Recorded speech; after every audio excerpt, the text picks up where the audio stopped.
किए थे। लगता है कि सिर्फ फंडामेंटल्स सारी हम लोग डिस्कस किए हैं, छोटी छोटी बातें। सबसे पहले तो मोशन समझा था, मोशन क्या होता है, और कुछ खास टाइप के मोशन जो हमें इस टॉपिक में मिलेंगे। Translational motion, revolving motion, rotational motion, rolling motion, ये आपको ऑफनली इस टॉपिक में मिलेंगे। तो आप अगर इस मोशन को गौर से देखो तो ये कुल मिलाकर दो पार्ट में हम इसको स्टडी करते हैं, एक प्योर ट्रांसलेशनल और एक प्योर रोटेशनल। तो प्योर ट्रांसलेशनल मोशन तो बड़ा सिंपल सा मोशन है जो मैंने डिस्कस किया। प्योर रोटेशनल मोशन में कुछ खास बातें छन करके बाहर आई थी, जिसको हम एक एक करके सब डिस्कस किए। और फिर प्योर रोटेशनल मोशन के प्रॉब्लम्स में हम कौन से इक्वेशंस अप्लाई करेंगे, ये सारी चीजें हमने बताया था कि हम जितने भी काइनेमेटिकल इक्वेशंस हैं जो हमने काइनेमेटिक्स में पढ़ा है, वो सब के सब हम रोटेशन में भी यूज कर सकते हैं, बशर्ते कि कांस्टेंट एक्सेलरेशन होना चाहिए। जैसे यहाँ एक्सेलरेशन a कांस्टेंट है तो ये हम इक्वेशन लिख सकते हैं, उसी तरह से यहाँ अल्फा है, एंगुलर एक्सेलरेशन कांस्टेंट है तो हम सारे इक्वेशन लिख सकते हैं। और अगर अल्फा वेरिएबल है तो क्या करोगे? अल्फा वेरिएबल है तो वही process of differentiation and integration use करें, जो कि हम काइनेमेटिक्स में सिखाए थे। चलिए आज आगे बढ़ेंगे। काइनेमेटिक्स के बाद याद होगा आप लोगों को, काइनेमेटिक्स के बाद हम लोग जो पढ़े थे वो पढ़े थे डायनेमिक्स। डायनेमिक्स में बेसिकली मोशन को, है ना, मोशन के कारण के साथ डिस्कस करते हैं, जैसे फोर्सेस वगैरह, वो सब हम उसमें डिस्कस करते हैं। तो यहाँ पर हम वही आगे बढ़ेंगे। तो पहला जो मैंने लिया था ट्रांसलेशनल मोशन, पहला जो मेरा लाइन के लेफ्ट साइड में है ट्रांसलेशनल मोशन, यही अभी कैरी करेगा, ध्यान से समझिएगा। और राइट साइड में है pure rotational motion.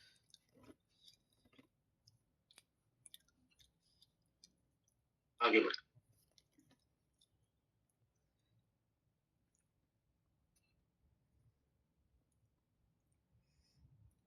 In pure translational motion जब होता है तो हम उसकी इनर्शिया की माप कैसे करते हैं? इनर्शिया मतलब जड़त्व मतलब बॉडी जो हालत में है वही हालत में रहने की जो उसमें गुण होता है, रिकॉर्डिंग इन प्रोग्रेस होता है, उसको हम कैसे करते हैं? तो हम उसको करते हैं मास से। जितना ज्यादा मास उतना ज्यादा इनर्शिया, उतना ही ज्यादा उस बॉडी के भीतर छुपा हुआ, उतना ही ज्यादा उस बॉडी के भीतर अपनी मेन अवस्था, अपनी शुरुआत की अवस्था को मेंटेन करने की जिद, टेंडेंसी। सो इन ट्रांसलेशनल मोशन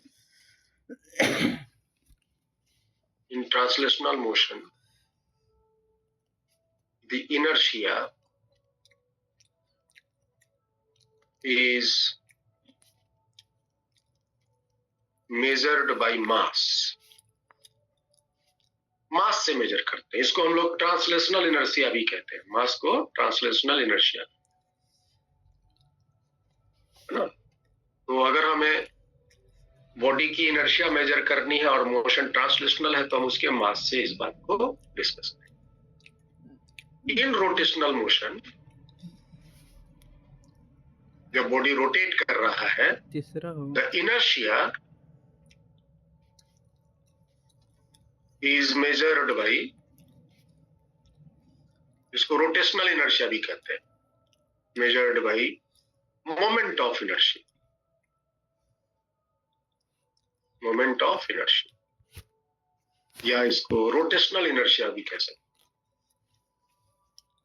इनर्शिया मतलब जो अवस्था में है वही अवस्था में रहने की जिद। यहाँ पे एक हम टर्म डिस्कस करेंगे, moment of inertia, generally spot में MOI, और एक सिंगल से हम I के रूप में रिप्रेजेंट। और ये क्या होता है, ये कैसे निकलता है, इसके क्या फॉर्मूले हैं, है ना, अलग अलग बॉडी के लिए ये मोमेंट ऑफ इनर्शिया किस किस पर डिपेंड करता है, ये हम लोग का एक बड़ा सा टॉपिक है जो हम आगे बढ़ेंगे। अभी बस हम अपने सारे इंफॉर्मेशन को कलेक्ट कर रहे हैं कि रोटेशनल और ट्रांसलेशनल में आपस में क्या कोरिलेशन। तो आप यूं समझ लो कि ट्रांसलेशनल मोशन में जहां जहां भी मास अपना रोल प्ले किया था, ट्रांसलेशनल मोशन में जहां जहां भी मास अपना रोल प्ले किया था, रोटेशनल मोशन में उन सभी जगहों पर मोमेंट ऑफ इनर्शिया अपना रोल प्ले करे। जैसे कि अच्छा, इस केस में हम लोग फोर्स को कैसे डिफाइन किए थे, और फोर्स का मेन कारण क्या था? फोर्स, या आप इसको बोलो नेट फोर्स, नेट फोर्स है ना, produces linear acceleration, linear acceleration है ना। और इसका फॉर्मूला था net force is equal to mass into acceleration. Net force जो है वो लीनियर एक्सेलरेशन प्रोड्यूस करता है। अगर किसी में एक्सेलरेशन हो रहा है तो समझ लो उस पे जरूर कोई फोर्स लग रहा है। इस केस में एंगुलर एक्सेलरेशन को कौन प्रोड्यूस करेगा? रोटेशनल मोशन में तो एंगुलर एक्सेलरेशन होता है, तो इस केस में नेट टॉर्क, मतलब फोर्स की जगह यहाँ पे कौन रोल प्ले करेगा? Torque. Net torque produces angular acceleration, angular acceleration जो अल्फा बोलते हैं। तो आप टॉर्क इज इक्वल टू, यहाँ पे जैसे मास है, फोर्स की जगह टॉर्क ले लिया, मास की जगह यहाँ पे मोमेंट ऑफ इनर्शिया आएगा, और into acceleration, net torque is equal to I. ठीक है। अच्छा, फोर्स को हम इस तरह से डिफाइन किए हैं। एक फोर्स को, और ये तो हुआ फोर्स का इफेक्ट कि फोर्स करता क्या है, तो फोर्स एक्सेलरेशन पैदा करता। दूसरा, हम इस फोर्स का डेफिनेशन क्या दिए थे? दिए थे the rate of change of linear momentum is defined as force। तो इसके यहाँ पे इस राइट साइड में बिल्कुल हूबहू देखो रिलेशन कैसा बैठता है। The rate of change of angular acceleration, I am sorry, angular momentum. यहां पे जैसे लीनियर मोमेंटम था, यहां हो जाएगा angular momentum. The rate of change of angular momentum is defined as torque।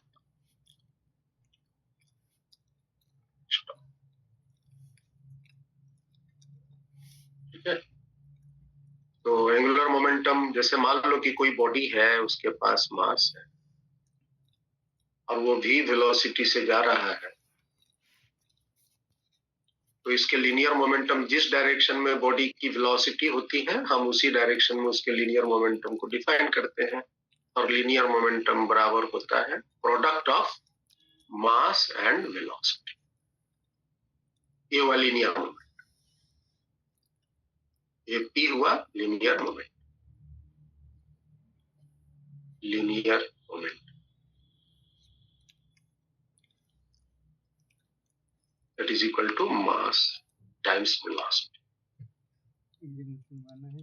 अगर इसी तरह इस केस में अगर कोई बॉडी है जो रोटेट कर रहा है, प्योर रोटेशनल मोशन में है, रॉड है, रिंग है, डिस्क है, स्फीयर है, सिलेंडर है, कोई भी बॉडी है जो रोटेट कर रहा है,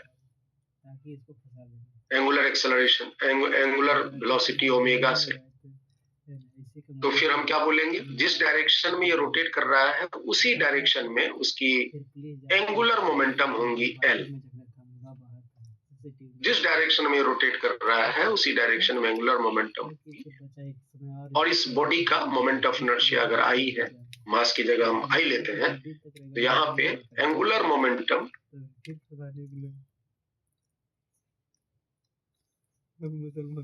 बिल्कुल हूबहू इसी तरह L is equal to I into omega, ये लिख सकते हैं। ये प्योर रोटेशनल मोशन के लिए, ये pure translation.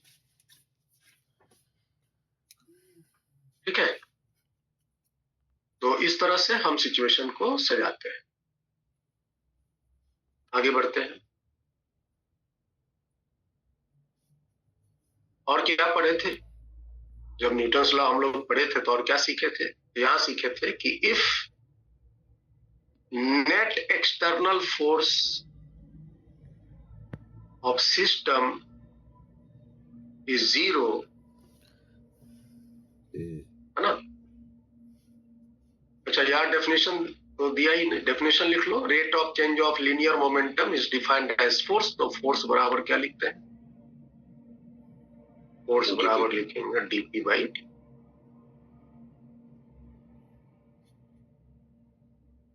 DP by T बिल्कुल इसी पैटर्न पे आप राइट साइड में टॉर्क भी लिख सकते हो, d l by d T.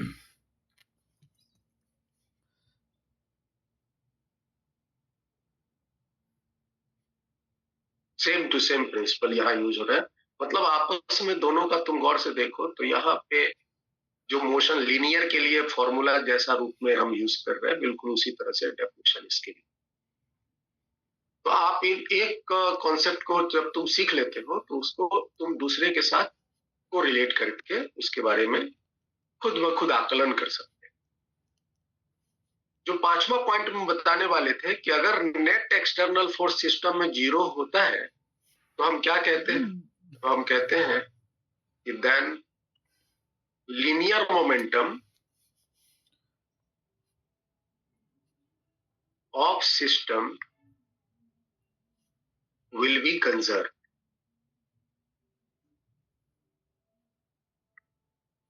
इसी तरह आप यहां पर भी बोल सकते हो if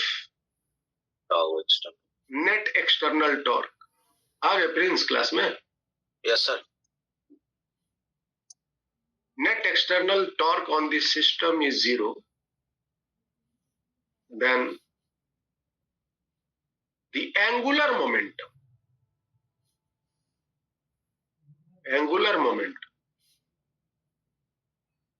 of system will be conserved.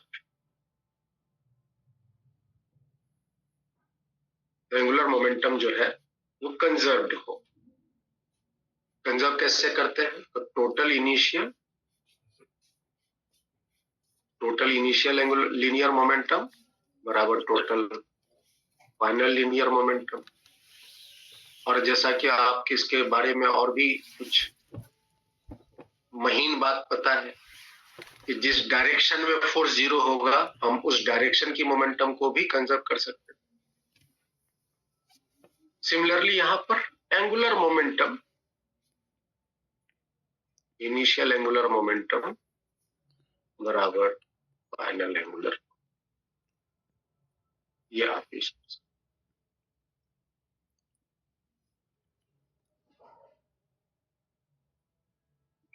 तो सेम प्रिंसिपल आप यहां यूज कर। आगे बढ़ते हैं। आपका पांचवा पॉइंट था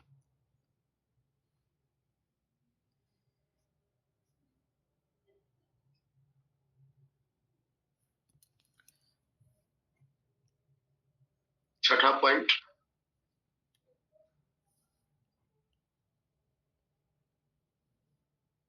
जब हम लोग फोर्स पढ़ लिए थे तो हम लोग एनर्जी में आए थे, है ना? Work done. तो जैसे कि मान लो कि कोई बॉडी है, उस पर एक फोर्स लगा रहे हैं और वो फोर्स के साथ बॉडी आगे की तरफ चल रहा है, तो हम कहते हैं कि वहां पे इस फोर्स ने क्या किया? वर्क डन किया। तो मान लो कि एक बॉडी है, इस पर मैंने फोर्स लगाया और फोर्स के साथ ये बॉडी इस जगह से डिस्प्लेस होकर के यहां पहुंच गया, ये उसकी डिस्प्लेसमेंट हुई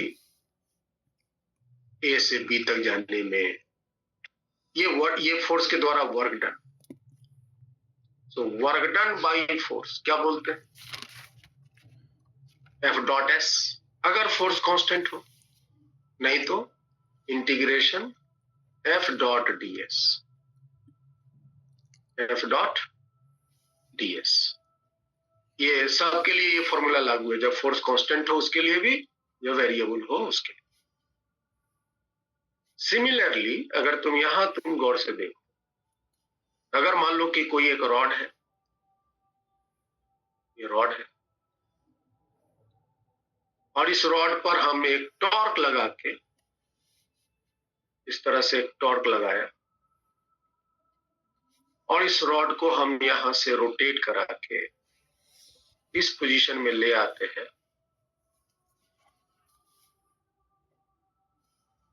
रॉड को रोटेट कराया, और इस फोर्स से हम रोटेट, इस टॉर्क से रोटेट करा के हम अगर इसको थीटा एंगल तक घुमा के ले आते हैं, देख रहे होगे यहाँ फोर्स की जगह टॉर्क ले लिया है और लीनियर डिस्प्लेसमेंट की जगह एंगुलर डिस्प्लेसमेंट ले लिया है। तो आप यहाँ पर भी बोल सकते हो same formula, work done by torque बराबर क्या होगा? Integration torque dot D theta, F की जगह टॉर्क और डीएस की जगह डी थीटा। ठीक है, पावर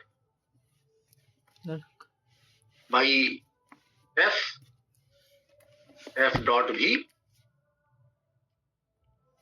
ये पढ़े थे ना हम लोग, पावर बाई टॉर्क, टॉर्क कितना पावर जनरेट करा, तो टॉर्क डॉट ओमेगा।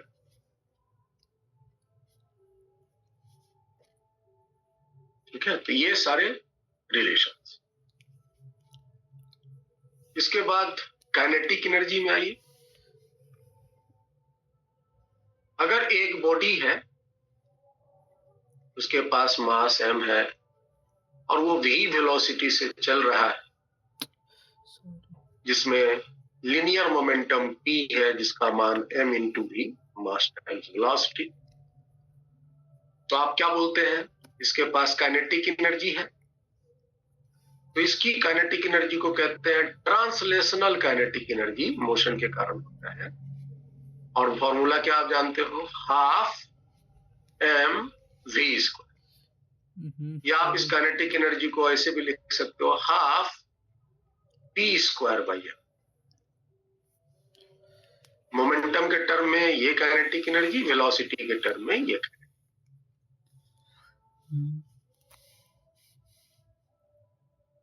और अगर कोई बॉडी है कोई भी, और ये रोटेट कर रहा है,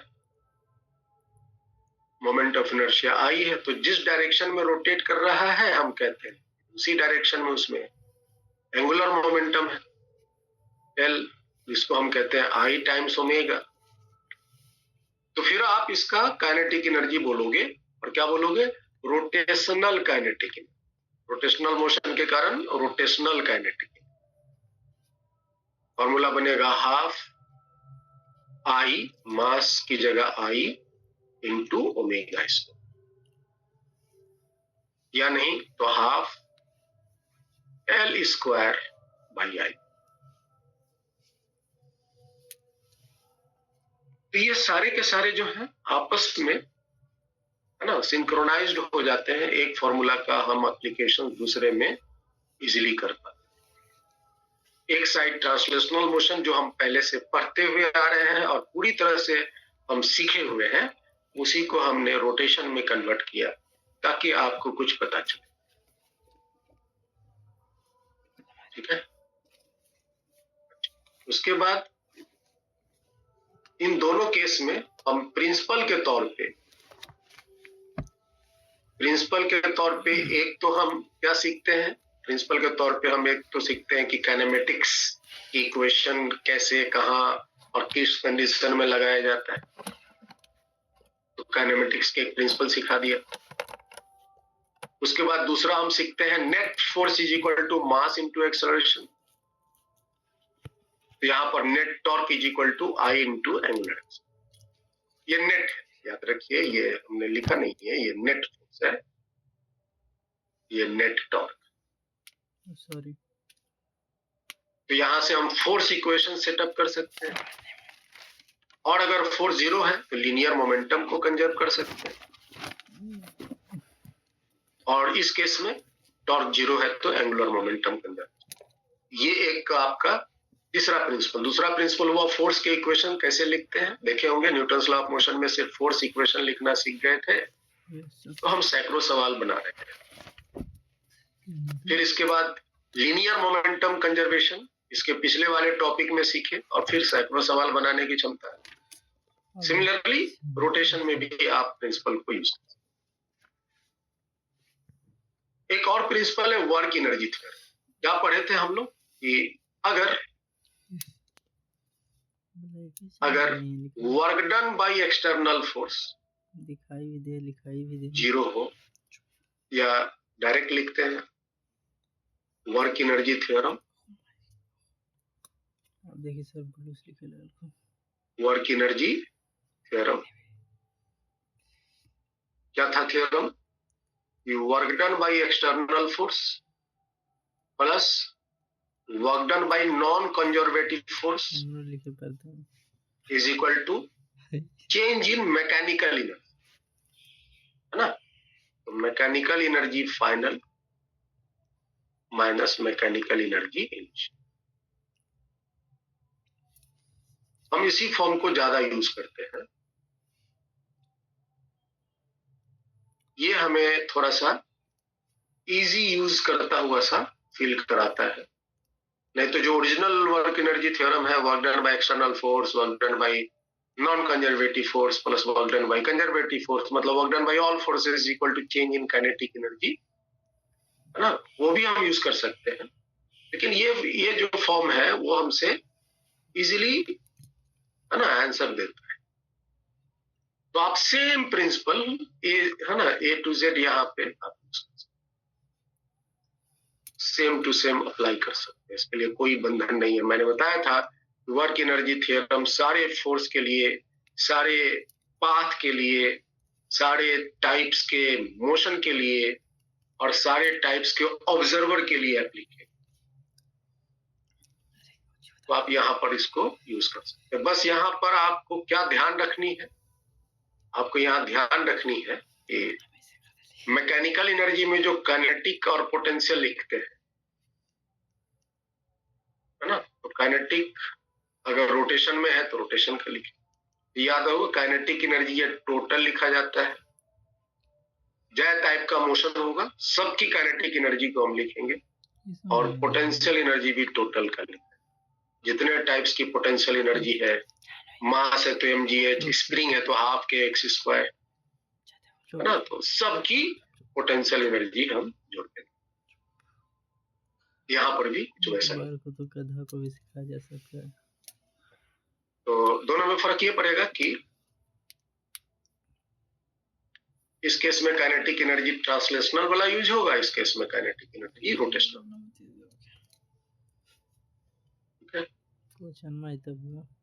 यही था। तो दोनों के साथ मोशन कनेक्टेड है, ट्रांसलेशनल और रोटेशनल। तो अभी हम दो मोशन को समझे हैं, एक प्योर ट्रांसलेशनल और एक प्योर रोटेशनल।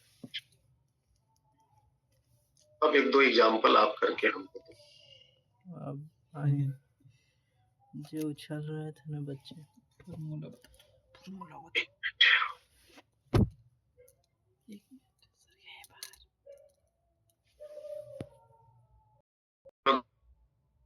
यस सर, कल भी मिलाए थे सर, कल वो सुबह वाली शिफ्ट में ना। Starting from rest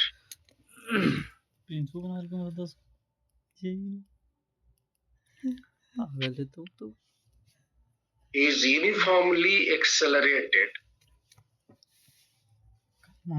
uniformly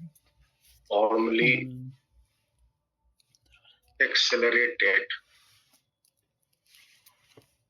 at 4 metre per second metre लिख दिए, 4 रेडियन पर सेकंड स्क्वायर, और 10 सेकंड, 10 सेकंड।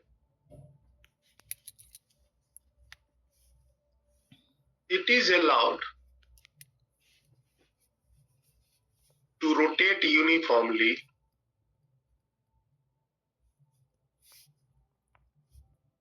है ना, इस व्हील को फिर अलाउ करते हैं यूनिफॉर्मली रोटेट करने के लिए for next 10 second,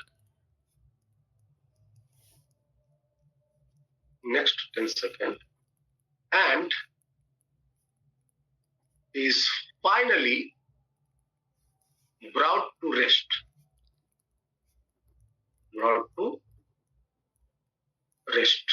in next 10 seconds.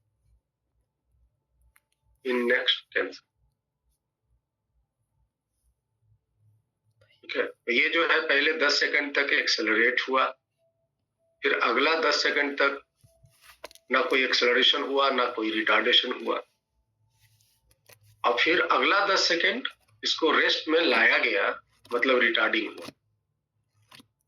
Questions तो इसके कई जो बनते हैं, बस आप एक क्वेश्चन का जवाब दीजिए, फाइंड द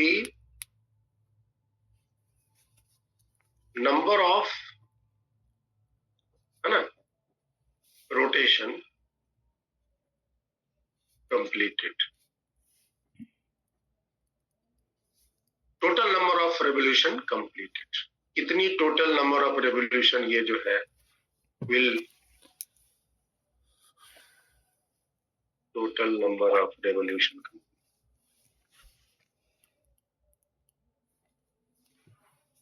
ठीक है,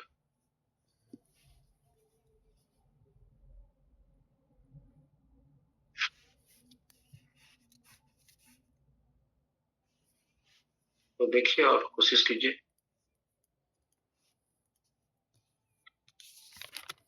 बिल्कुल शांत दिमाग से, और प्रॉब्लम सॉल्व करने के जो नियम हम लोग के थे, पढ़ेंगे, समझेंगे, फिगर बनाएंगे, डाटा को डालेंगे, और फिर जो फिजिक्स दिमाग कहेगा उसको।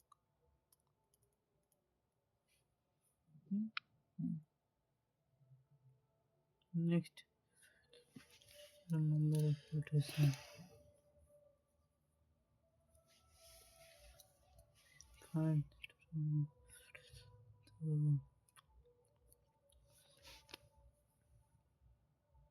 नंबर सर 20/9, तो हमें निकालना पड़ेगा बेटा। अच्छा एसेंथ वाला और निकाल देते हैं। तो आप एक बार ठीक से पहले चेक कर लो सही किए कि नहीं, एसेंथ बराबर तो फिर मैं चेक कर लूंगा। u plus a/2 into 2n minus 1, यही n निकालना है ना। हाँ, आई के टर्म में भी बोल सकते हैं या फ्रैक्शन में भी बोल सकते हैं। पाई बदल के माइनस क्लास में हो ना? Yes sir.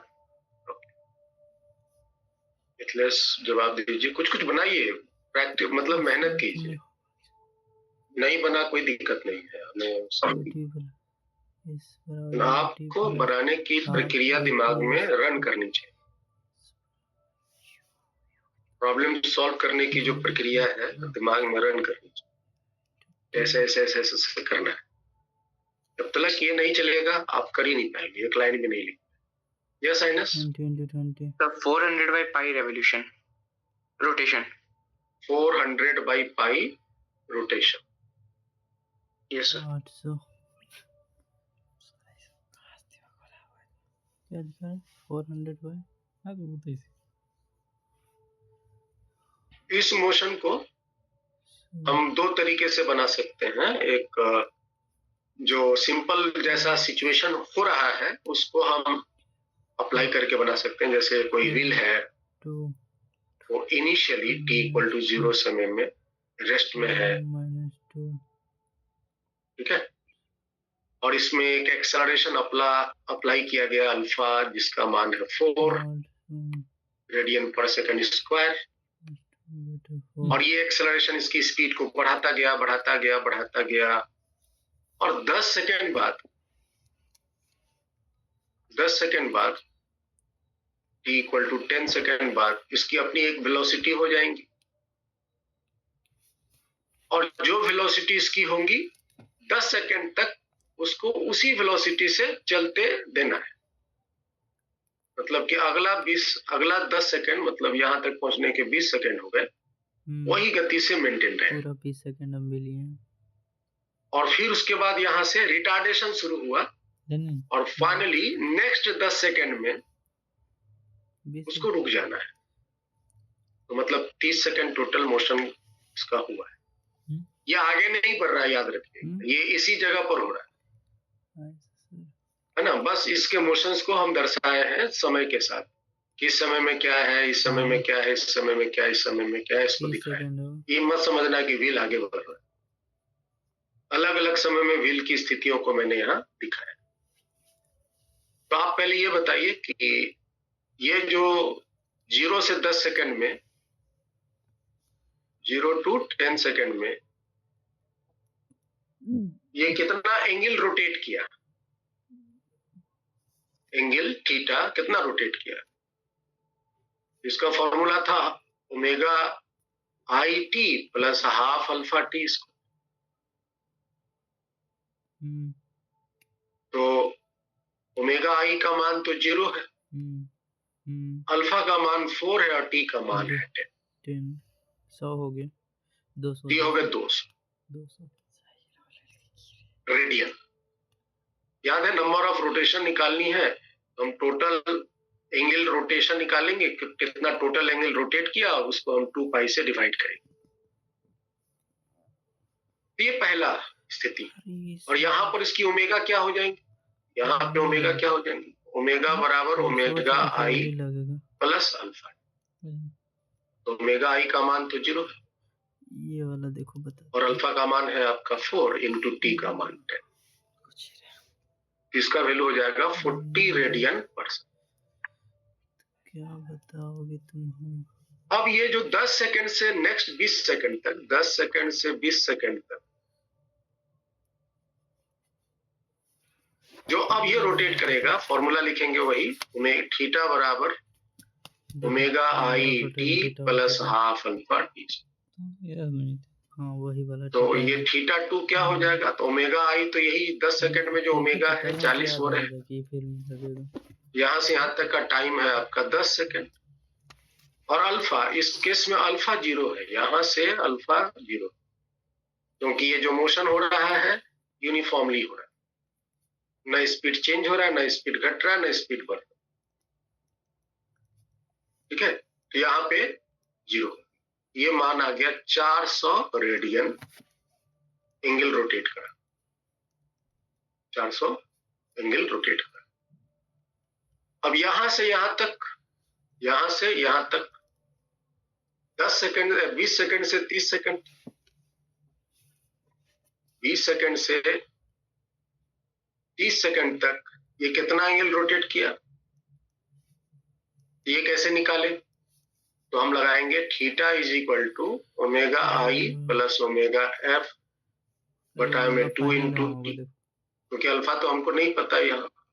वैसे चाहते हैं तो हम निकाल सकते हैं और वो अल्फा निगेटिव में है, लेकिन हमको इनिशियल और फाइनल स्पीड पता है, इसलिए हम इसको अप्लाई करें। तो ये थीटा 3 आ जाएगा। ओमेगा आई की वैल्यू यहाँ पे 20 सेकंड में ओमेगा आई की वैल्यू तो 40 है, और 30 सेकंड में ओमेगा एफ का वैल्यू तो 0 है, बटा में 2, और टाइम यहां से यहां तक है 10, ये 200 हो गया, 200 रेडियन। तो आप यहां से ये कह सकते हो कि ये जो व्हील है वो 0 से 30 सेकंड में टोटल कितनी एंगल रोटेट किया, 0 से 30 सेकंड में टोटल कितनी एंगल रोटेट किया, ये बोल सकते। टोटल एंगल रोटेटेड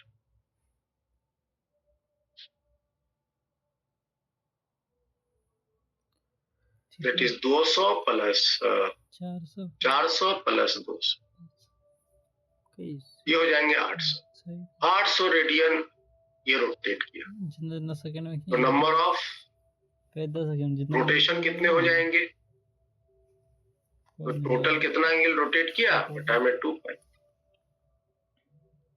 ये हो जाएंगे 400 बटा में के सादगी पे पाई का मान 22/7 ले सकते हो और डिवाइड करके बता सकते सर 360 लेंगे ना सर पाई को? नो हो। नहीं 22/7 ना। सर फिर तो ये तो गलत नहीं हो जाएगा? हाँ क्या हो जाएगा बोलो? सर आप एंगल को कांस्टेंट से डिवाइड कर रहे हो तो रेवोल्यूशन कैसे आएगा? एंगल को सर एंगल को आपको 360 से डिवाइड करना पड़ेगा ना सर? नहीं ये रेडियन में ही ना है। Yes sir. ये जो आप निकाले टोटल एंगल 800 ये डिग्री में नहीं है। 800 अगर डिग्री में रहता तो आप 360 से डिवाइड कर, अच्छा है ना। यहाँ पे देखिए तो ये जो अल्फा दिया हुआ है वो रेडियन में, ठीक है। तो आपको जो थीटा निकलेगा वो रेडियन में निकलेगा, ओमेगा निकलेगा रेडियन पर सेकंड में निकलेगा। तो ये जो निकला है वेदांग वो रेडियन में निकला। तो नंबर ऑफ रोटेशन निकालने के लिए रेडियन को रेडियन से डिवाइड करेंगे, 2 पाई से डिवाइड करेंगे। समझ आया? Yes sir. उसको अगर तुम डिग्री में निकालते तो फिर 360 से डिवाइड। तो ये था एक मेथड। अब इसको हम सेकेंड मेथड से देखो कैसे सॉल्व करते हैं। अच्छा इस केस में अल्फा क्या आएगा? अल्फा आएगा -4, क्योंकि यहां से यहां तक देखो +4 एंगुलर एक्सेलरेशन, 0 से स्पीड को 40 किया तो है ना, यहाँ तो 40 से 0 -4 करेगा। ऐसा फॉर्मूला लगा के भी निकाल सकते। ये जो दूसरा मेथड बड़ा सिंपल सा आप पढ़े भी हैं, तो उसको हम ग्राफिकल मेथड से दिखा रहे हैं।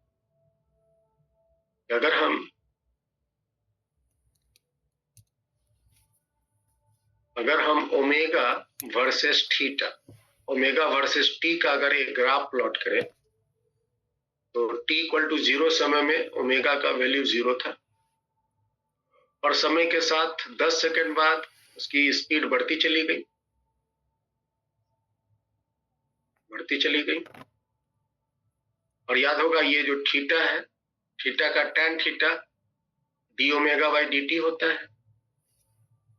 थीटा का tan थीटा d⍵/dt होता है, जिसको हम अल्फा कहते हैं। इसका वैल्यू आपको दिया हुआ है। क्या दिया हुआ है? इसका वैल्यू 4 दिया हुआ है, 4 रेडियन पर सेकेंड। तो 10 सेकंड बाद इसकी स्पीड कितनी हो गई है? इसकी स्पीड हो गई है 40। ये सब रेडियन पर सेकंड। फिर अगला 10 सेकंड तक इसकी स्पीड कांस्टेंट रही, 20 सेकंड तक उसकी स्पीड वही रही और फिर उसके बाद ये स्लो डाउन होता गया और अगला 10 सेकंड में ये फिर रुक गया। यहाँ पे 30 सेकंड में ये टाइम सेकंड में। आप पढ़े थे कि वेलोसिटी टाइम ग्राफ का एरिया डिस्टेंस देता है, तो यहाँ पे ओमेगा टाइम ग्राफ का एरिया एंगुलर डिस्प्लेसमेंट देगा। यस तो यहाँ पे एंगल अगर टोटल थीटा निकालना है, टोटल कितना एंगल रोटेट किया ये निकालना है, जिसको हम टोटल एंगुलर डिस्प्लेसमेंट बोलेंगे, टोटल एंगुलर डिस्प्लेसमेंट बोलेंगे, वो बराबर होगा एरिया, है ना, अंडर ओमेगा टी ग्राफ। तो ओमेगा टी ग्राफ का ये वाली एरिया बताइए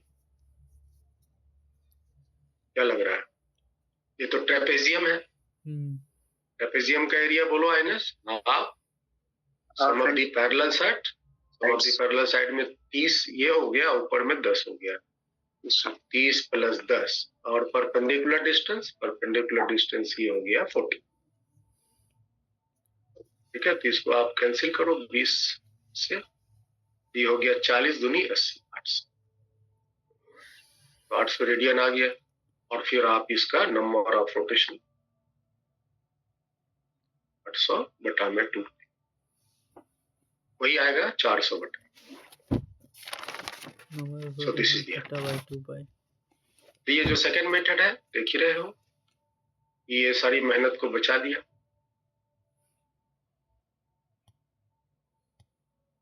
तो हम काइनेमेटिक्स लगे,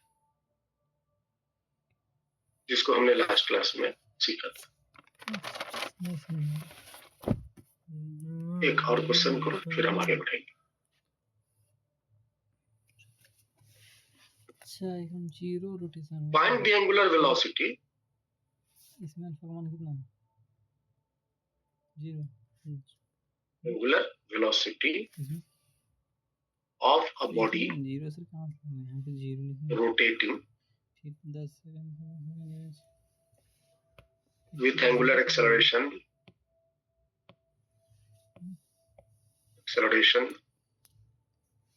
ना, एंगुलर एक्सेलरेशन क्या दे दें, 2 रेवोल्यूशन पर सेकंड स्क्वायर। याद रखिए, यहाँ रेडियन नहीं है, रेवोल्यूशन पर सेकंड स्क्वायर।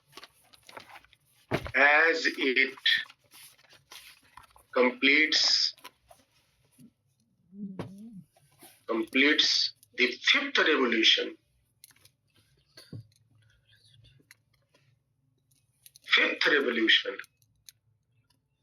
5वां revolution after the start।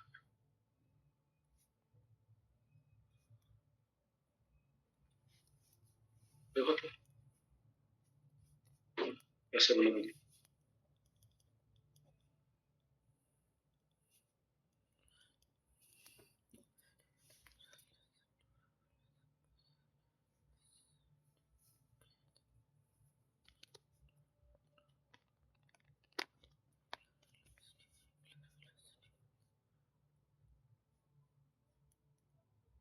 Omega final कार्य निकाल।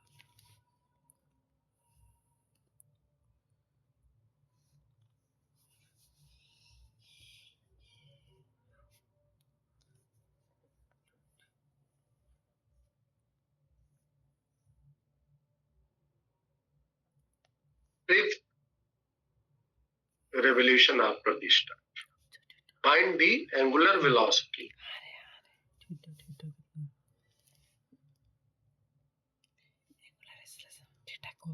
of the body rotating with an acceleration 2 revolution per second square as it completes the 5th revolution after the start.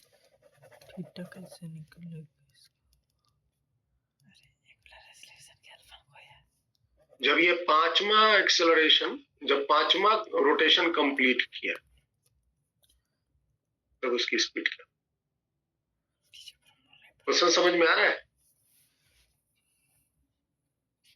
NS? हाँ sir, समझ गया।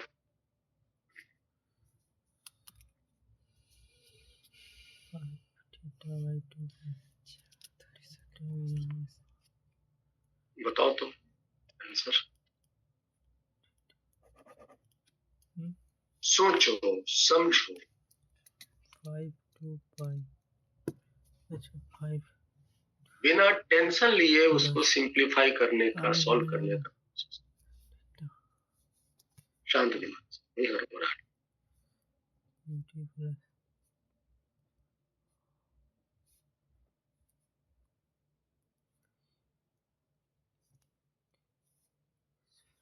Rotational kinematics है, वही formula लगाने हैं।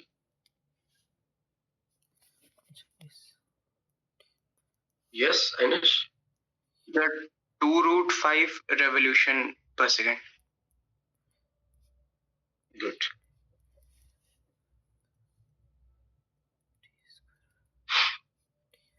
याद रखें, यहाँ पे रेडियन, वैसे तो acceleration radian per second square में होना चाहिए, लेकिन ये रेडियन में नहीं है, रेवोल्यूशन में। आप रेडियन में बना सकते हो, इसमें 2 पाई मल्टीप्लाई कर देंगे ना तो रेडियन में बने। आप रेडियन में चाहो तो बना सकते हो। आपको जो अल्फा दिया है 2 रेवोल्यूशन पर सेकेंड स्क्वायर, आप इसमें 2 पाई मल्टीप्लाई कर दो तो ये रेडियन पर सेकेंड स्क्वायर बन जाए। हालांकि जरूरी नहीं है, फिर भी आप सर 4 पाई अंडर रूट 5 आ रहा है। 4 पाई अंडर रूट 5, ठीक है। अभी देख लेते, अभी देख लेते। तो ये अल्फा हो गया, ठीक है। तो ये 5 चक्कर काटा है, 5 चक्कर, मतलब जैसे कि स्टार्ट हो रहा है रेस्ट से स्टार्ट हो रहा था। इनिशियल ओमेगा का मान 0, और ये एक चक्कर काटा, एक चक्कर काटा, फिर दूसरा चक्कर काटा, और अल्फा लग रहा मतलब इसमें स्पीड बढ़ते जा रहा है। तो थोड़ा 4 रूट अंडर 5 है ना, अल्फा लग रहा है, इसका मतलब इसकी स्पीड बढ़ते जा रहा है।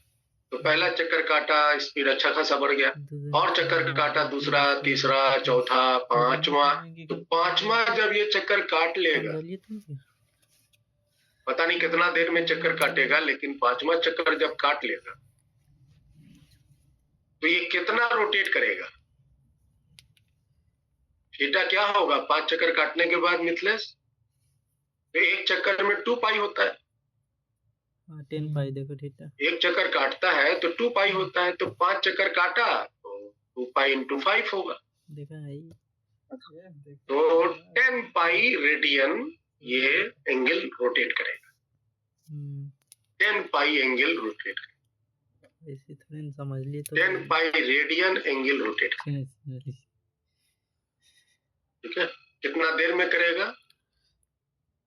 तो 10 पाई एंगल रोटेट करने में जो समय लगेगा उतना देर में करेगा। और आपको क्या निकालना है? आपको निकालना ओमेगा आई का मान 0 दिया हुआ है और ओमेगा एफ का मान निकाल। टाइम का जिक्र नहीं है तो कोई बात। बताइए तो ये हम 4 इक्वेशन कैसे लगा सकते हैं? हम फॉर्मूला लगाएंगे omega f square is equal to omega i square plus 2 alpha into theta. Omega i का मान तो 0, अल्फा की वैल्यू जो है वो हो गए कितने? 4 पाई,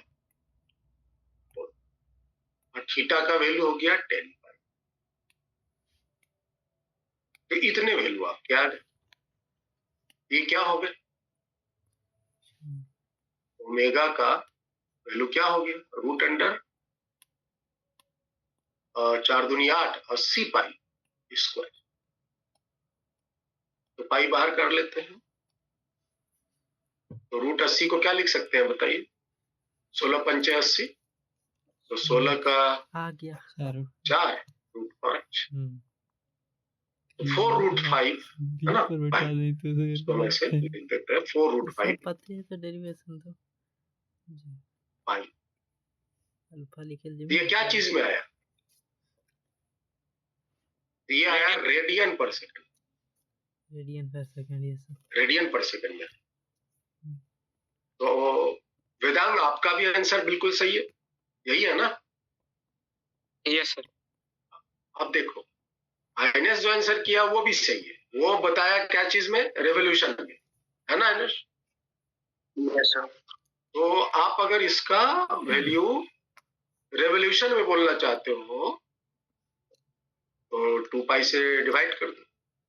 यस 2 पाई से डिवाइड करोगे तो ये रेवोल्यूशन पर सेकंड। रेवोल्यूशन को रेडियन बनाने के लिए 2 पाई से जैसे मल्टीप्लाई किए थे, रेडियन को रेवोल्यूशन में हम बनाने के लिए हम 2 पाई से डिवाइड करें। पाई पाई कैंसिल, और 2 से ये 4 कैंसिल किया, 2 बच गया, और ये वैल्यू आपके 2 रूट 5 रेवोल्यूशन पर। तो ये दोनों आंसर सही। अब 4 ऑप्शन में ये दिया है कि ये दिया है, थोड़ा सतर्क होके जवाब देना है ना। अब देखो आंसर रहेगा रेवोल्यूशन में यहाँ दिया है और आंसर ऑप्शन में दे देगा ये वाला। एक ऑप्शन दिया रहेगा 4√5 रेडियन पर सेकंड, एक ऑप्शन रहेगा 2√5 रेडियन पर सेकंड, एक ऑप्शन रहेगा 5 रेडियन पर सेकंड, ठीक है, और एक रहेगा समथिंग कुछ भी है √5 पाई 2√5 पाई रेडियन पर सेकंड। बताइए तो चार ऑप्शन में कौन सा सही है? पहला सही, पहला सही। लेकिन जब आप ये डाटा से बनाओगे तो पहले तो रेवोल्यूशन में आए, ये वाला गलत है। 2√5 निकालोगे तो ये रेवोल्यूशन में है, अगर रेवोल्यूशन यहाँ नहीं लिखा है तो ये ऑप्शन गलत है। तो आपका आंसर रेडियन में ऑप्शन दिया हुआ है, तो रेडियन के कन्वर्शन के साथ इसको चलिए अब आगे बढ़ते हैं। और एक तीसरा मोशन जो सबसे इंपॉर्टेंट पार्ट है मोशन में, वो है rolling motion.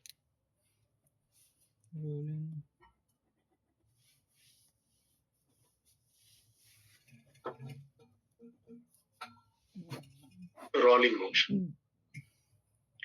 It is the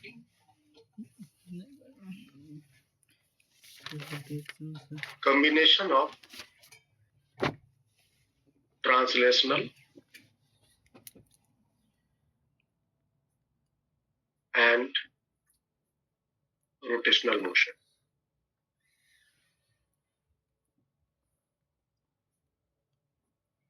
translational और रोटेशनल मोशन के कॉम्बिनेशन को रोलिंग मोशन कहते हैं।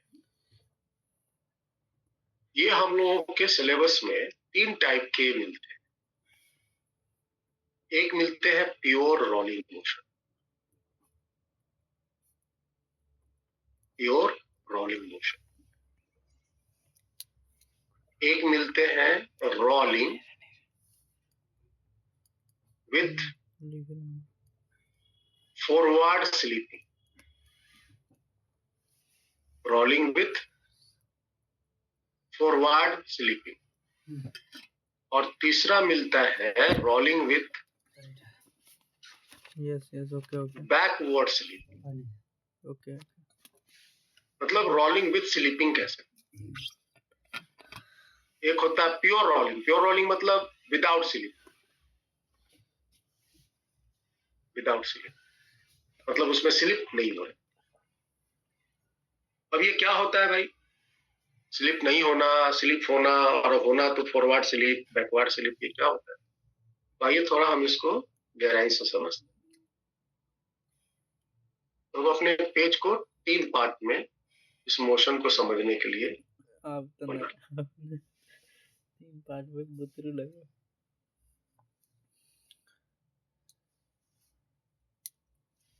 थोड़ा सा आप ध्यान से समझिएगा इसको, इसकी थोड़ी सी फिजिक्स जो है।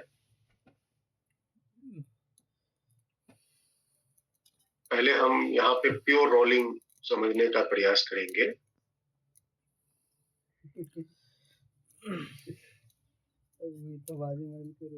प्योर रोलिंग,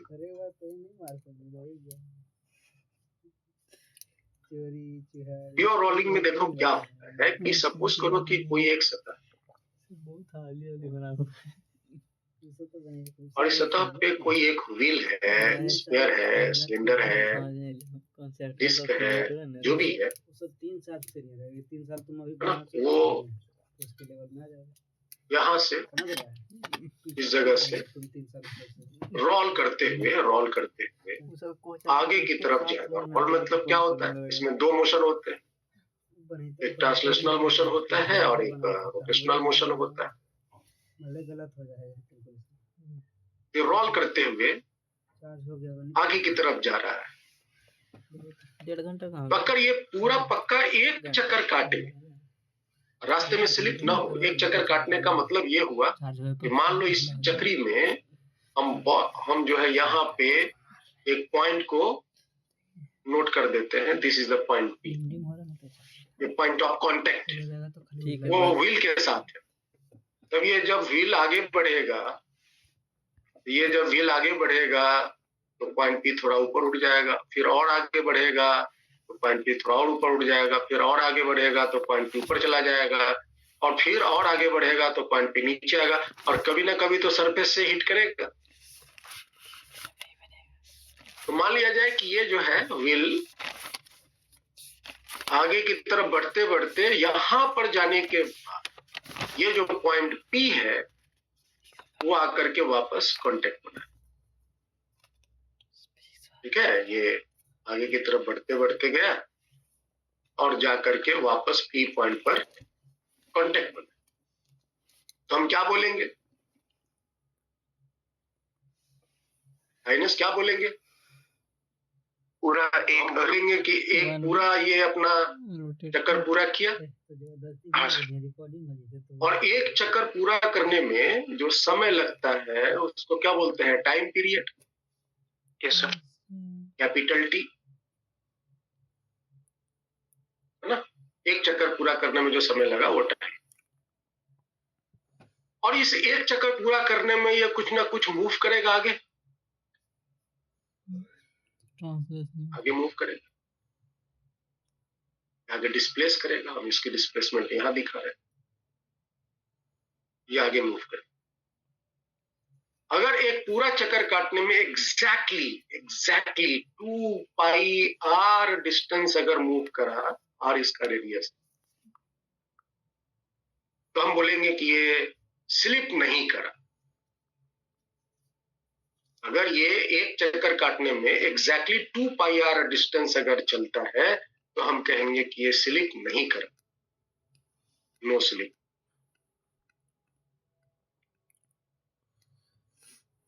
ठीक है, ये हुआ एस। एक पूरा चक्कर काटने में अगर ये 2 पाई आर एग्जैक्टली चला तो हम बोलेंगे ये स्लिप नहीं किया। और यही एक चक्कर काटने में, जो दूरी चला, अगर ये 2 पाई आर से ज्यादा दूरी चल दिया, that is s is greater than 2 pi r, तो हम कहेंगे कि ये फॉरवर्ड स्लिप कर गया। क्या कर गया? Forward slip. एक चक्का एक चक्री पूरा ही किया है, चक्का एक ही चक्कर पूरा किया है, लेकिन जो धरती पर जो ट्रेवल किया वो 2 पाई आर से ज्यादा। और अगर ये एक पूरा चक्कर काटने में 2 पाई आर से कम दूरी ट्रेवल किया, 2 पाई आर से कम दूरी ट्रेवल किया,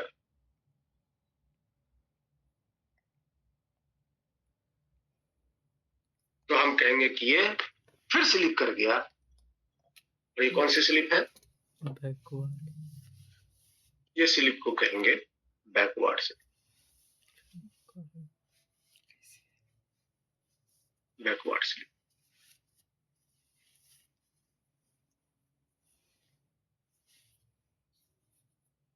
बस यही अंतर है। एक चक्कर काटने में अगर एग्जैक्टली 2 पाई आर दूरी जाता है तो कहेंगे कोई स्लिप नहीं।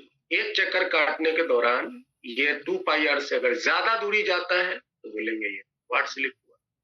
और एक चक्कर काटने के दौरान ये कम दूरी जाता है तो ये बोलेंगे बैकवर्ड स्लिप।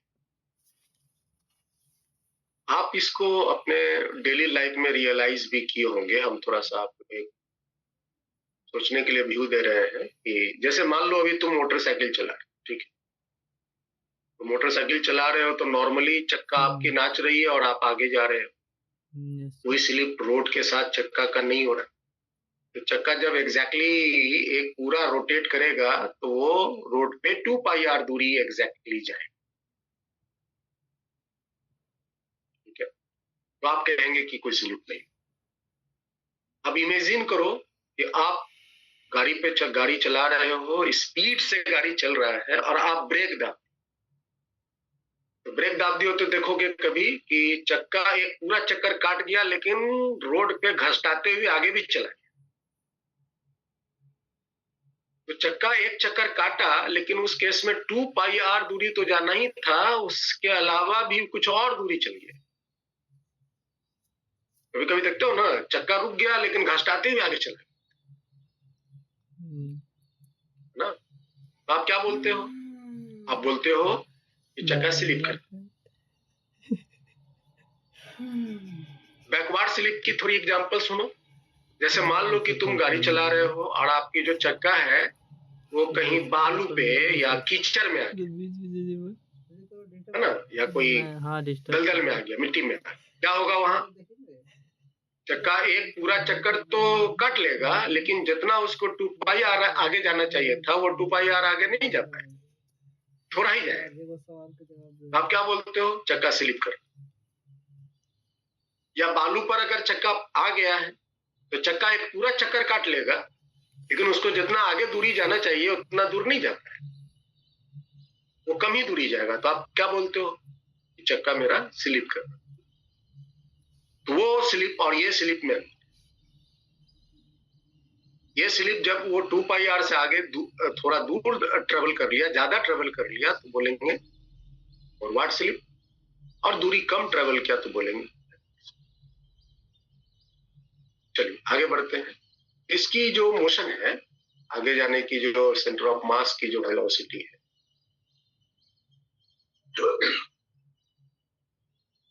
ठीक है, तो हम क्या लिख सकते हैं? मेरे पास जो यहाँ रिलेशन है S is equal to 2 pi r, दोनों साइड हम T से डिवाइड कर दें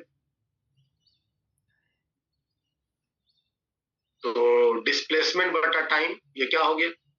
वेलोसिटी। और यहाँ 2 pi by T that is omega into. याद रखिए यहाँ पर जो जमीन जिस पे चक्का चल रहा है वो जमीन फिक्स्ड, ये जमीन फिक्स्ड, जमीन भी चल सकता है, याद रखिए, है ना। जमीन चल रहा है और चलते चलते ऊपर में उसका चक्का भी चल रहा है। जैसे कि मान लो बड़ा सा, है ना, ट्रक का लॉरी है और ट्रक चल रहा है और ट्रक के ऊपर में एक बॉल कोई रोल कर रहा है, तो बॉल जिस सतह पे रोल कर रहा है वो सतह भी चल सकता है। तो अभी हम उस सतह की बात नहीं कर रहे, अभी उस सतह को रोके हुए, मोशन को हम कॉम्प्लिकेटेड नहीं चाहते। यहाँ पे क्या हो रहा है? सेम कॉन्सेप्ट लगा दीजिए, S direct, S is greater than 2 pi r और दोनों साइड T से डिवाइड कीजिए। तो यहाँ पर जो रिलेशन आएगा VCM is greater than omega, is greater than omega. और यहाँ पे फिर वही रिलेशन लगा दीजिए, S less than 2 pi r है, टाइम से डिवाइड कर देंगे तो S by T is VCM and that is less than omega.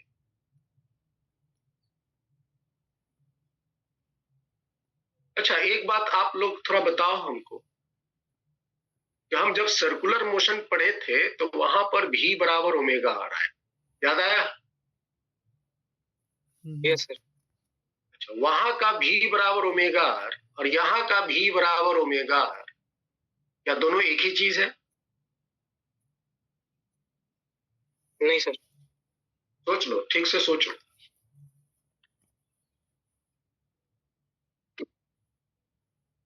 Circular motion में बोले थे ना वो, यहाँ पर ये अलग है, यहाँ पर यहाँ दूरी भी बढ़ रहा है, खाली सर्कल घूम, सर्कुलर मोशन बता यहाँ पर खाली सर्कुलर हो जाता है, यहाँ पर रोटेशन। हाँ, मिथिलेश आप बताइए, क्या दोनों की V बराबर ओमेगा आर, दोनों का जाति एक ही है या अलग अलग जाति के हैं? इसमें आर बढ़ रहा है, आर उसमें सेम था। बोल तो मैं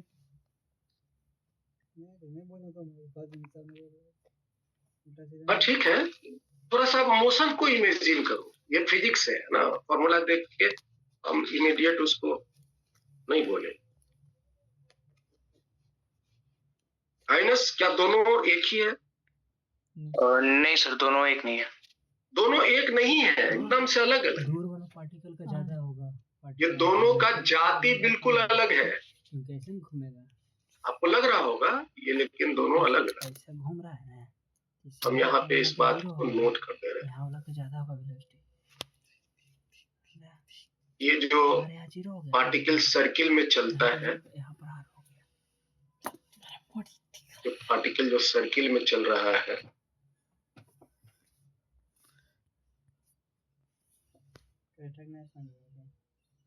ओमेगा, और इसकी रेडियस है आर, यहाँ की जो वेलोसिटी है v,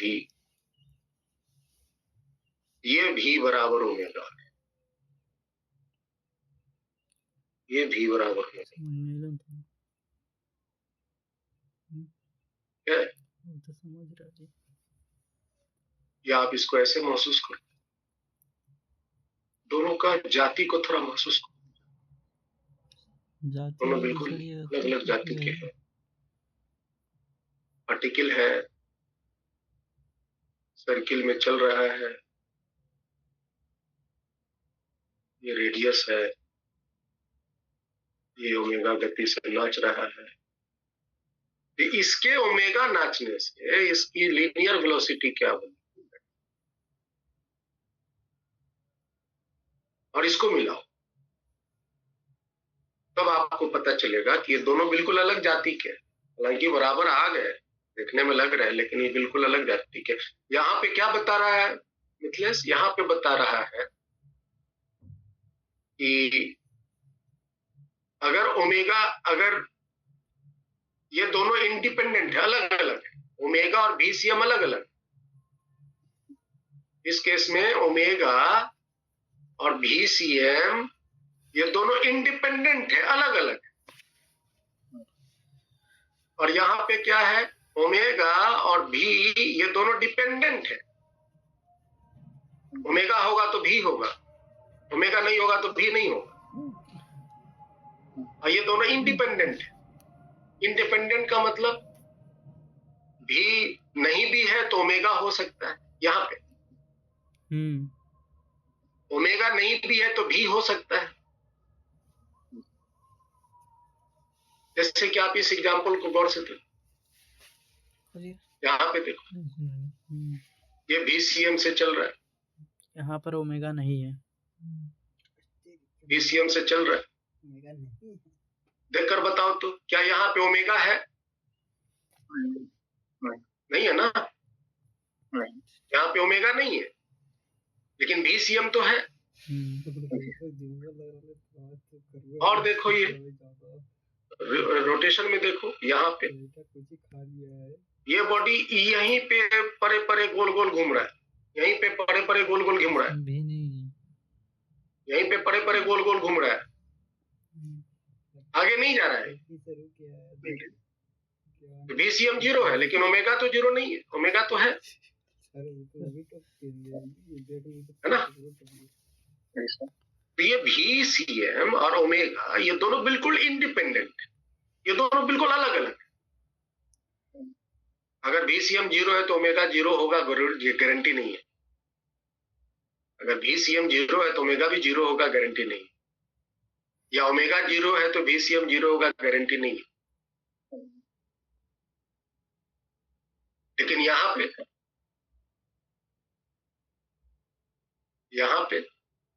अगर V 0 होगा तो गारंटी ओमेगा 0, सर्कुलर मोशन। और सर्कुलर मोशन में V is equal to omega R, ये हमेशा होगा, always exactly V equal to omega R, ये ऑलवेज होगा। लेकिन गौर से देखो तो यहाँ क्या VCM और ओमेगा और ऑलवेज है? नहीं है ना, कभी बराबर है, कभी कम है, कभी ज्यादा है। तो हम आपको बस यहाँ यही बताना चाहते थे कि VCM V बराबर ओमेगा और यहाँ भी आता है, यहाँ भी आता है, लेकिन ये दोनों बिल्कुल अलग प्रजातीय का है, ये बिल्कुल अलग चीज है, ये अलग चीज है। ये बताता है कि एंगुलर मोशन और लीनियर मोशन में क्या संबंध है। आगे है ना। बढ़ो। ट्रांसलेशनल मोशन और रोटेशनल मोशन में क्या संबंध है, और ये बताता है लीनियर वेलोसिटी और एंगुलर वेलोसिटी में सर्कुलर मोशन में क्या। तो बस सावधानी से यूज करना, अरे यार, ठीक है। चलिए आगे बढ़ते हैं। तो वैसे हम लोग के सिलेबस में जो रोलिंग मोशन मिलता है तो वो ज्यादातर लगभग 90%, 95% कह लो, ये प्योर रोलिंग ही मिलता है। मतलब नीट में 100% प्योर रोलिंग ही मिलता है। और जेई एडवांस में और जेई में भी, जेई मेंस में भी प्योर रोलिंग ही मिले। नीट में, जेई मेंस में प्योर रोलिंग ही मिले। आईटी एडवांस में प्योर रोलिंग परसेंट 95%, और कभी कभी क्वेश्चंस को कॉम्प्लिकेटेड करने के लिए रोलिंग विथ फॉरवर्ड या रोलिंग विथ बैकवर्ड स्लिपिंग दे सकते, ठीक है। तो सबके लिए कॉन्सेप्ट हम आपको सिखा देंगे, कोई भी सवाल मिले तो बना। तो आइए हम रोलिंग मोशन को लेते हैं। रोलिंग मोशन नीट से हटा ही दिया सर इसको। हाँ, rolling motion can be analyzed by addition of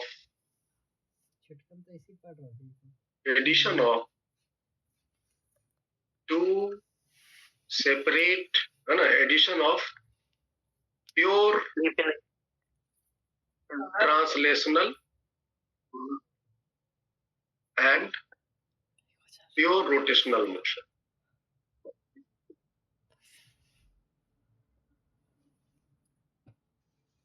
एक रोलिंग मोशन को एनालाइज अगर करना है, चाहे वो रोलिंग मोशन प्योर रोलिंग में हो, है ना, या स्लीपिंग के साथ हो, कोई भी टाइप का रोलिंग मोशन, उसको हम दो अलग अलग मोशन में एनालाइज कर सकते हैं। तो यहाँ पे आप लोगों में से कुछ बच्चे यूरोडोप वगैरह बनाने का प्रयास करते हैं, तो वहाँ पे तीनों मिलेंगे। तो हमको ये एनी टाइप रोलिंग मोशन, चाहे रोलिंग प्योर हो रहा हो, या रोलिंग विथ फॉरवर्ड स्लिपिंग हो, या रोलिंग विथ बैकवर्ड स्लिपिंग हो, कोई भी रोलिंग मोशन हो, उसको हम दो अलग अलग मोशन में एनालाइज कर सकते हैं। जैसे कि ये आपका मोशन है, इसको हम तीन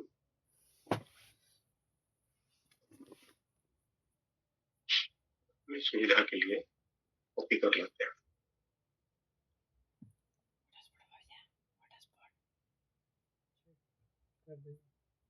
ठीक है, इसमें हम क्या कर रहे हैं, ये जो बॉडी रोल कर रहा है, रोल कर रहा है मतलब इसमें एक ट्रांसलेशनल मोशन है और इसमें एक रोटेशनल मोशन है। तो हम इसको, ये रोलिंग मोशन, रोलिंग मतलब ट्रांसलेशनल प्लस रोटेशनल, तो इसको हम अलग अलग दो पार्ट में, ट्रांसलेशनल मोशन में और रोटेशनल मोशन में कन्वर्ट कर सकते हैं। ट्रांसलेशनल मोशन में क्या करना है, तो आप इस बॉडी की ये वाली जो वेलोसिटी जो इसको ट्रांसलेशनल मोशन दे रहा है, आप सिर्फ उसी को कंसीडर करो। क्या होगा अगर आप सिर्फ इस मोशन को ही कंसीडर कर रहे हो, तो इस केस में इसके हर एक particle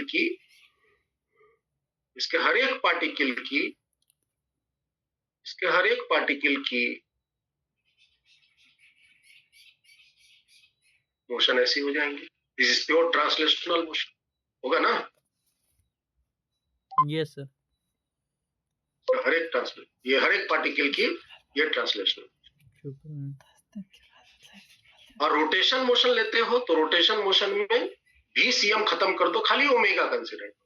this is the angular velocity. तो इस केस में हम सिर्फ ये ओमेगा कंसीडर।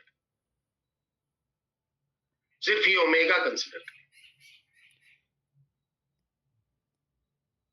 ठीक है, इसमें हम ट्रांसलेशनल को खत्म किए, सिर्फ रोटेशन को ले रहे हैं। तो आपको क्या सिखाया था कि प्योर रोटेशनल मोशन में क्या सीखे थे कि प्योर जब कोई बॉडी रोटेट करता है तो उसका every particle move in a circular motion, इसका हर एक पार्टिकल सर्कुलर मोशन में चलता है with same angular velocity but with different radius. सबकी एंगुलर वेलोसिटी सेम होगी, रेडियस अलग अलग हो सकती। तो यहां पर हर एक पार्टिकल का एंगुलर वेलोसिटी सेम, और ये पार्टिकल सबका मोशन कैसा होगा? सर्कुलर होगा। सबका मोशन कैसा होगा भाई? सर्कुलर। और सारे के सारे पार्टिकल की एंगुलर वेलोसिटी वही होंगी, ये ओमेगा। अब चूंकि ये सारे पार्टिकल हमने रिम पर दिखाए हैं तो सबका रेडियस आ रही है, तो इसकी वेलोसिटी इस डायरेक्शन में क्या हो जाएगा? ओमेगा आर, v बराबर ओमेगा आर, सर्कुलर मोशन के कारण v बराबर ओमेगा आर,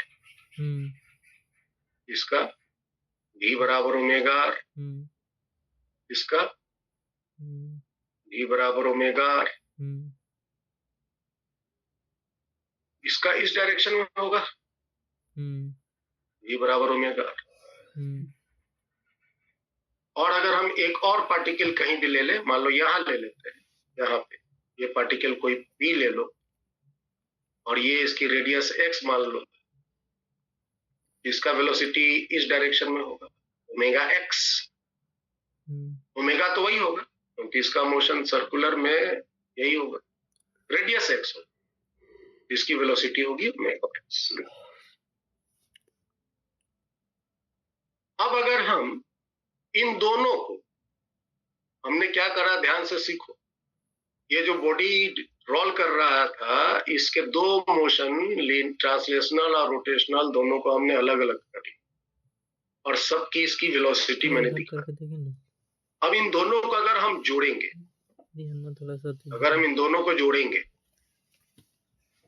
तो बताओ इस पार्टिकल की, ये जो पॉइंट ऑफ कांटेक्ट में पार्टिकल है, ये वाली जमीन वाली, इस पार्टिकल की नेट वेलोसिटी क्या होगी? अगर हम इन दोनों को ऐड कर देते हैं, मतलब ट्रांसलेशनल और प्लस रोटेशनल दोनों को ऐड कर देते, मतलब वापस फिर हम रोलिंग बना देते। तो बताओ भाई इस पॉइंट की नेट वेलोसिटी क्या होगी? VCM minus omega r. तो नेट वेलोसिटी हो जाएंगे यहाँ पर की VCM माइनस ओमेगा आर। क्या हो गया? ऊपर वाले की नेट वेलोसिटी क्या हो?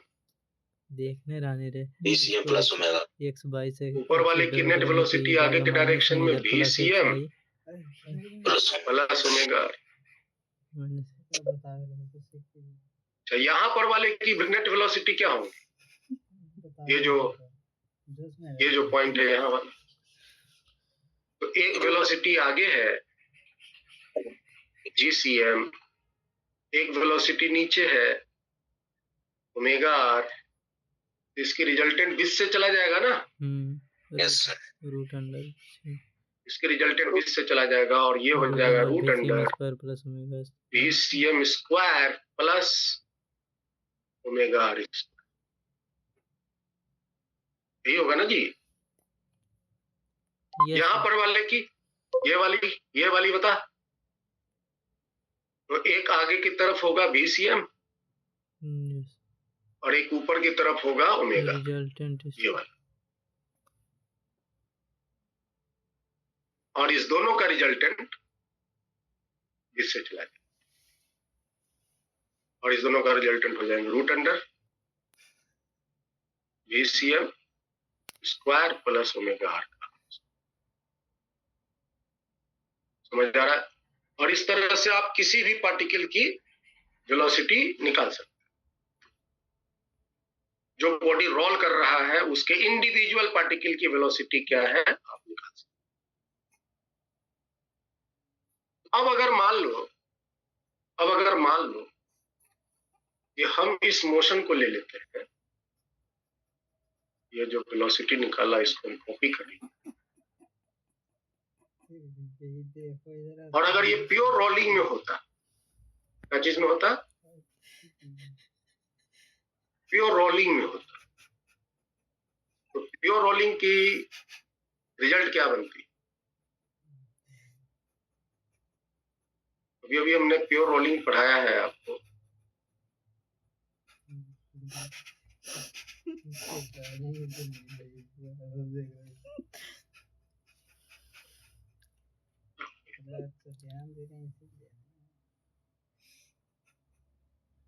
अभी हमने प्योर रोलिंग पढ़ाया है। ईसीएम को सर ओमेगा आर कर दे।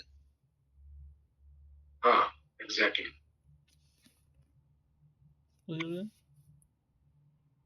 तो अगर ये प्योर रोलिंग में होता है,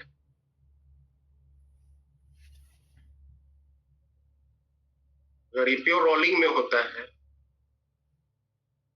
तो यहां पर की नेट वेलोसिटी क्या हो जाए? तो सर 0 हो जाए।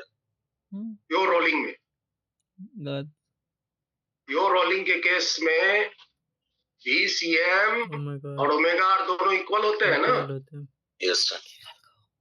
दोनों इक्वल। यहाँ पर की वेलोसिटी 0 हो गई, यहाँ पर की वेलोसिटी 0 हो गई ना? Yes sir. यहाँ पर की वेलोसिटी क्या होंगी भाई? टॉप वाले पॉइंट की। तो आगे के डायरेक्शन में यस ओमेगा आर की जगह VCM या VCM की जगह ओमेगा आर, जो चाहे मर्जी रख दो। तो छोटा लगता है VCM लिखना, तो 2 टाइम्स VCM या 2 टाइम्स ओमेगा आर भी बोल सकते हैं। यस। यहाँ पर की बता, तो आगे में VCM, नीचे भी VCM, root under VCM square 2 VCM square. तो रिजल्टेंट एग्जैक्टली बीचों बीच VCM रूट 2 होंगे ना? ये भी VCM है, ये भी VCM है।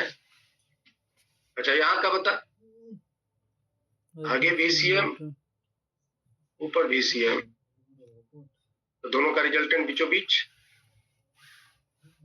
VCM रूट ये आ गया। अच्छा अगर हम सेंटर का वेलोसिटी पूछे क्या हो, तो बच्चा बोलो सेंटर की वेलोसिटी। तो सेंटर में तो सिर्फ ट्रांसलेशनल मोशन है। यस रोटेशन में तो सेंटर रोटेट नहीं करता, याद है ना? रोटेशन में एक था, ये वाली मोशन नहीं होती, तो इसमें सिर्फ एक ही मोशन होगा।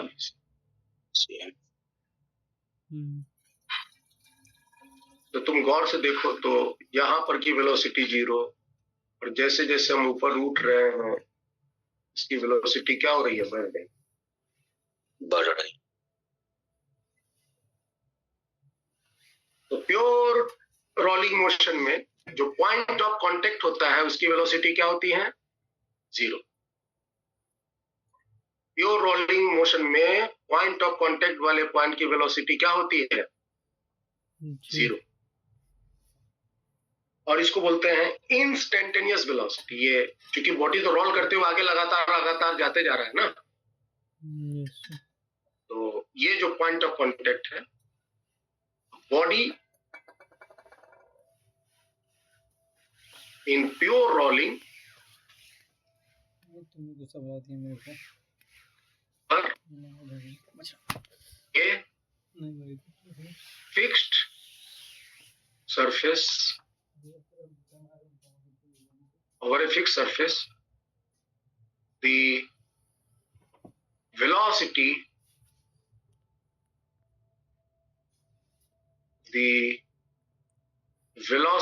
of point of contact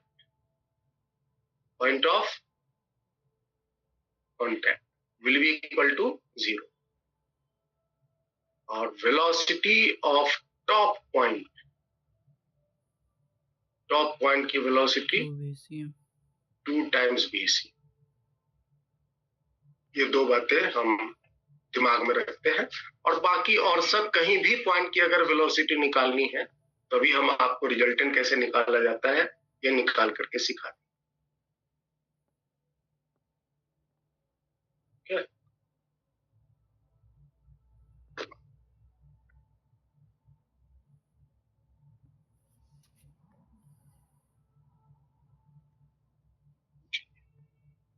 क्योंकि हमें सरफेस मोशन वाला नहीं मिलता है, तो जब मिलेगा तो वहां हम आपको अलग से बता देंगे। अच्छा, एक बात बताओ कि अगर ये प्योर रोलिंग में नहीं होगा, वेदांत, आइनेश, मिथिलेश, थोड़ा फोकस करो।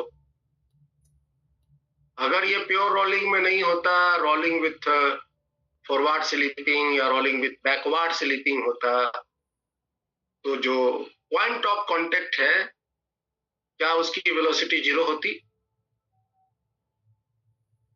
नहीं सर। नहीं होती।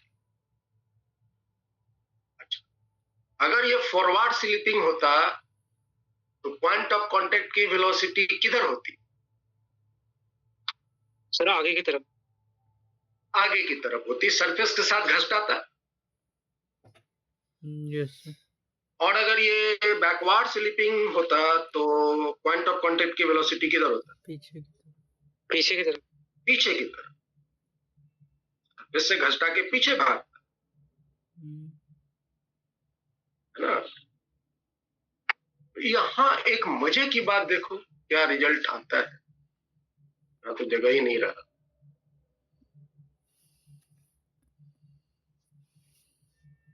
यहाँ तो जगह नहीं रहा। एनीवे, तुम देखो और बताना।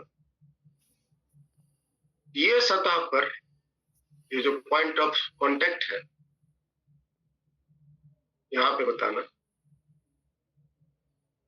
कि वर्क डन बाय फ्रिक्शन होगा। वर्क डन बाय फ्रिक्शन नहीं होगा सर। नहीं होगा ना, क्योंकि डिस्प्लेसमेंट 0 है। Yes sir. और यहाँ पे होगा। वर्क डन बाय फ्रिक्शन होगा।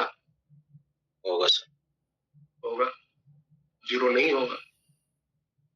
और यहाँ पर भी होगा। वर्क डन बाय फ्रिक्शन होगा, 0 नहीं होगा, क्योंकि सरफेस के साथ घसटा रहा है। समझ में आ रहा है? सर रोलिंग के केस में कौन सा फ्रिक्शन लगता है? रोलिंग के केस में रोलिंग फ्रिक्शन एक लगता है, वो अलग है। यहाँ पे हम फ्रिक्शन के रूप में स्टैटिक फ्रिक्शन ही लेंगे। पहले वाले के केस में फ्रिक्शन हम स्टैटिक लेंगे, और ये दोनों वाले के केस में फ्रिक्शन हम काइनेटिक लेंगे, क्योंकि घसटा रहा है ना वेदांग। Yes sir. सरफेस के साथ ये घसटा रहा है, पॉइंट ऑफ कांटेक्ट के वेलोसिटी है, सरफेस के साथ घसटा रहा है। और ये इस केस में क्या हो रहा है? इस केस में एक्चुअली में क्या हो रहा है ना, तुम गौर से देखोगे तो तुमको दिखेगा कि अगर कोई बॉडी रोल करते हुए आगे जा रहा है, तो ये वाला पॉइंट अभी रुका है ना। अब ये जब ऊपर बढ़ेगा तो ये वाली पॉइंट जमीन पे आ जाएगा, और ये आकर जैसे ही जमीन पर आएगा तो थम जाएगा, रुक जाएगा। फिर जब ये ऊपर चढ़ेगा तो ये वाली पॉइंट जमीन पर आएगा, और जैसे ही जमीन पे सटेगा तो ये रुक जाएगा। तो इंस्टेंटेनियसली ये सारे पॉइंट जैसे जमीन के साथ सटते हैं, क्षण भर में रुक जा रहे हैं। तो रुके हुई अवस्था में फ्रिक्शन को हम क्या बोलते थे? स्टैटिक। और दूसरे ये जो बाकी दो ठो दिखाए प्योर, आई एम सॉरी, यहाँ प्योर हटा देना पड़ेगा ना, कॉपी हो गया था, है ना। ये rolling forward slipping, rolling backward, ये दोनों केस में